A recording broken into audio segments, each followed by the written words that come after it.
Ini adalah sebuah kisah nyata. Di tahun 2006, 6 orang perampok hanya menggunakan 4 pistol mainan.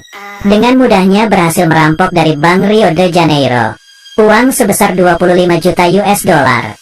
Yang lebih mengagetkan lagi adalah dalang dari perampokan terbesar di dunia ini ialah penulis skenario dari film ini sendiri. Cara yang mereka gunakan untuk merampok bank serta trik mereka untuk melarikan diri membuat orang terkagum-kagum. Karena perampok-perampok lain pasti memikirkan cara untuk melarikan diri, sedangkan mereka malah memikirkan bagaimana caranya untuk tertangkap. Cerita dimulai di malam berhujan. Mobil yang melaju kencang mencipratkan air ke tubuh Cayo. Dia membuang rokoknya dengan kesal. Tanpa diduga, puntung rokoknya terbawa oleh air hujan. Maju terus ke depan, masuk ke dalam penutup lubang gat. Begitu mengangkat kepala, Bank Rio de Janeiro berdiri di depannya. Dia mengikuti arah aliran air, terus sampai ke pinggiran kota. Dan benar saja, di bawah sebuah jembatan, dia menemukan pintu keluar yang menghubungkan semua gat di kota. Tiba-tiba sebuah ide gila muncul di benak Cayo. Dia ingin merampok bank tersebut. Jadi dia pergi mencari teman baiknya yang adalah seorang insinyur, Tuan Jenggot, dan Malino, pencuri profesional. Mereka bertiga datang ke penutup lubang gat yang berada di depan bank. Memasukkan pita pengukur ke dalam penutup lubang gat, kemudian masuk ke dalam pintu keluar gat. Di pinggiran kota yang ditemukan oleh Cayo, menemukan pita pengukurnya. Jaraknya hanya 18 meter dari permukaan tanah bank. Kemudian mereka menggunakan ban sepeda. Diam-diam berhasil mengukur jarak penutup lubang gat ke pintu masuk bank, sekitar 7,1 meter. Menggunakan teori Pythagoras, sangat mudah menghitung panjang sisi ketiga dan sudut kemiringan. Mereka langsung menemukan lokasinya dan berencana menggali sebuah terowongan di sini yang langsung menyambung ke lemari besi bank. Selanjutnya, Cayo datang ke bank dan memotret gila-gilaan, tetapi malah menarik perhatian satpam. Dia dibawa ke ruang satpam di lantai bawah, dan lemari besi bank juga berada di lantai bawah. Satpam mengecek kamera, tetapi tidak menemukan foto apapun. Ternyata dia sengaja ketahuan oleh satpam. Tujuannya adalah untuk melihat posisi lemari besi. Setelah mempunyai gambar denah bank, bagaimana cara membuka brankas menjadi kunci dari rencana mereka. Setidaknya diperlukan 1 menit dengan pistol las untuk membuka 1 brankas. Jika mau membuka semua 400 brankas, butuh 7 jam. Sangat tidak mungkin. Malino langsung pergi ke cabang lain, menyewa sebuah brankas, kemudian mencatat model gemboknya N untuk diteliti. Terowongan sudah hampir selesai digali, tetapi mereka masih belum menemukan cara menghindari alarm keamanan. Aksi mereka menemui jalan buntu untuk sementara. Di hari ini, Cayo pergi menemui Malino lagi, karena dia menemukan sebuah ide cemerlang. Langsung merampok bank. Polisi 2 menit kemudian tiba di tempat kejadian, menggali terowongan sembunyi-sembunyi. Alarm setiap menit bisa berbunyi, tetapi jika sembari merampok bank, sembari menggali terowongan, polisi tidak akan berkutik. Karena sampai sekarang ini, polisi masih belum mengembangkan sistem anti perampokan yang bisa mencegah mereka secara bersamaan. Setelah persiapan yang matang, mereka menjalankan rencana perampokan dengan membagi tugas masing-masing. Tahap pertama, Malino dan Cayo, serta 2 orang lainnya, masuk ke bank secara normal. Langsung mengeluarkan pistol, berpura-pura merampok. Di saat yang sama mengunci semua pintu keluar bank. Setelah satpam lapor polisi, baru membiarkannya keluar. Menyuruh dia memberitahu polisi, di dalam bank ada 20 orang sandera. Untuk mengontrol situasi sepenuhnya. Tahap kedua, memberitahu kawan yang menunggu di saluran gat untuk masuk ke terowongan.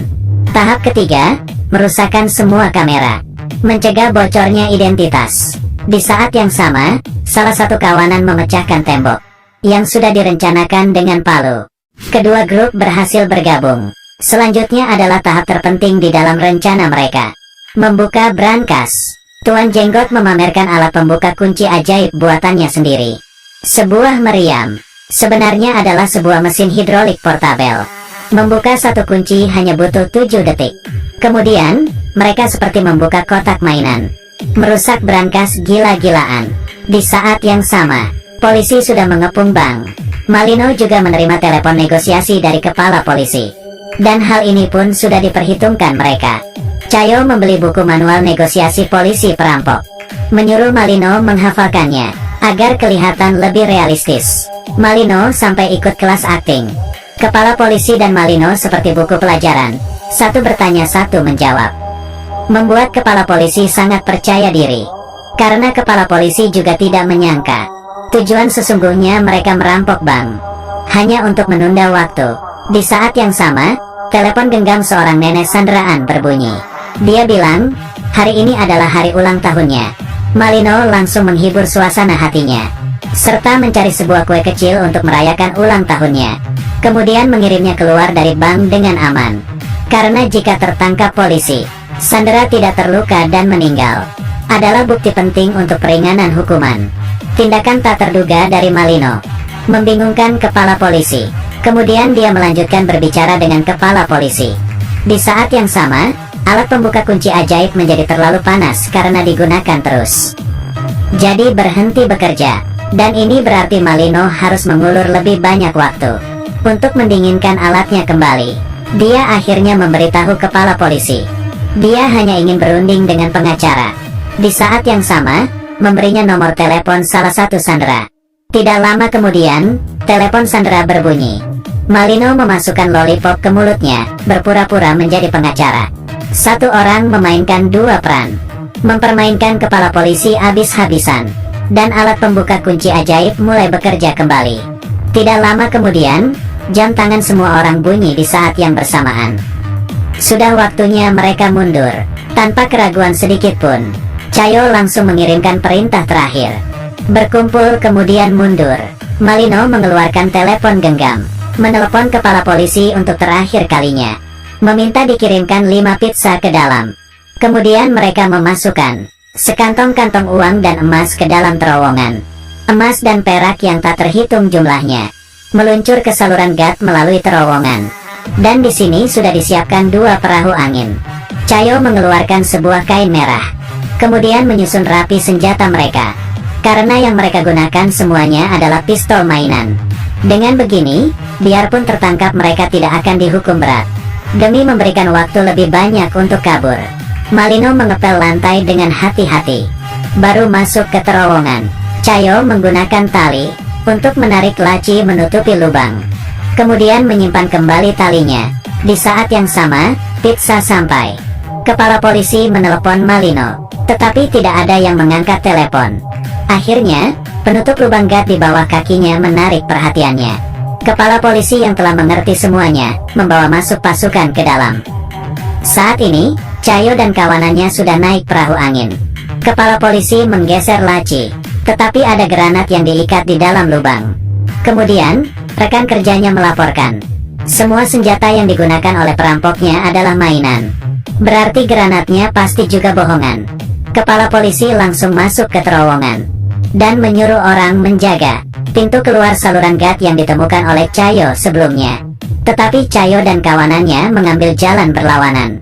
Mereka memilih dengan asal salah satu saluran gas di kota yang bertanggung jawab menjemput mereka. Memarkirkan mobil di atas penutup lubang gas, kemudian membuka lantai mobil. Mereka keluar satu persatu. Di saat yang sama, sirene polisi berbunyi.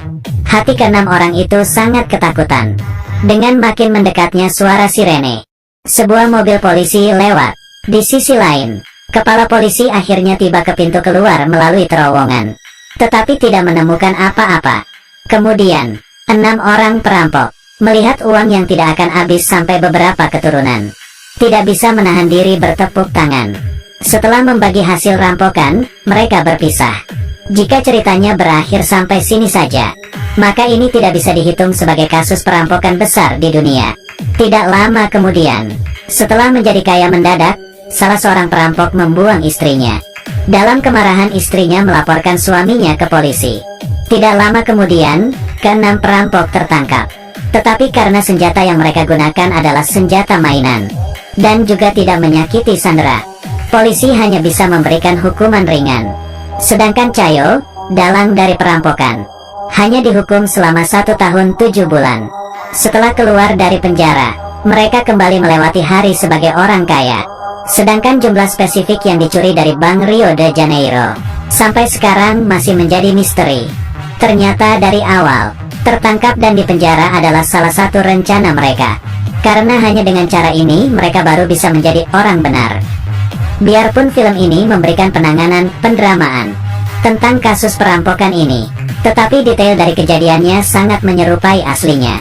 Karena dalang dari kasus perampokan ini ialah penulis skenario dari film ini sendiri.